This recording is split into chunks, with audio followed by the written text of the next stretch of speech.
Kalau kemampuan anggaran, pemerintah kan punya kuasa. Dia bisa melakukan misal pengetatan seperti kita lah. Punya uang 1.000, anak kita mau sekolah, ya termasuk kita melakukan ada biaya sekolah meningkat, maka biaya rumah tangga kita ketatkan. Walaupun tidak ada pendapatan yang masuk awal. Tapi harusnya pemerintah kan bisa melakukan dengan melakukan pengurangan biaya-biaya infrastruktur yang tidak dibutuhkan. Kemudian menaikkan, sekarang kan lagi naik nih komoditas dan batu bara. Kenapa pajaknya nggak dinaikkan? Kenapa memilih untuk menekan ke dalam daya beli masyarakat kecil, bukan meningkatkan kepada tekanan di masyarakat atas? Belum lagi mereka udah dapat tax amnesty jilid 2. Bagi buruh tuh unfairness. Ada rasa ketidakadilan. Nah, saya diskusi sama kawan-kawan waktu itu, kira-kira 2 minggu yang lalu di Geneva, mereka mempertanyakan pada Indonesia dari sisi komoditas, dari sisi batu bara, dari pendapatan-pendapatan lain, itu memungkinkan untuk punya ruang fiskal yang cukup kalau lebih kreatif daripada sekedar menaikkan harga BBM. Dan upah tidak dinaikkan. Ini kan persoalan serius. Kalau upah nggak naik, purchasing power nggak dinaikkan, nggak akan naik, ya konsumsi nggak akan naik. Terus mereka bilang ya orang nggak mau investasi lah. Siapa yang mau investasi kalau pertumbuhan ekonominya turun, daya belinya turun? Siapa yang mau beli barang mereka?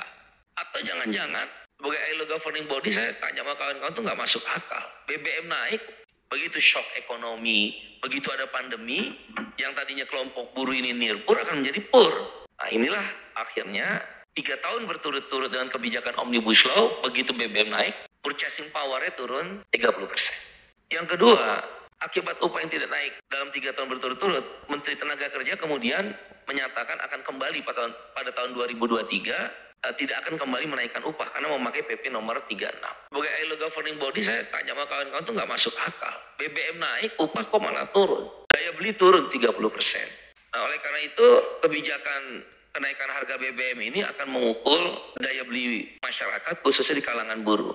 Nah kelompok yang mempunyai daya beli ini kan kelompok buruh, kelompok yang mempunyai upah. Nah kalau kemudian daya beli dia turun, pasti konsumsi akan merosot. Konsumsi merosot, yang sekarang kuartal 2 pertumbuhan ekonomi 5,1, pasti nggak akan tercapai. Dan dengan demikian apa? Akibat 2 perusahaan sudah memberitahu kepada saya, mereka berancang-ancang untuk menutup perusahaan, bahkan mengurangi jumlah karyawan. Ya, apa itu? Pertumbuhan ekonomi nggak ada kok, daya beli turun, yang mau dijual barang apa? Upah, kenaikan upah yang tidak pernah dilakukan selama 3 tahun, bahkan akan masuk ke 4 tahun.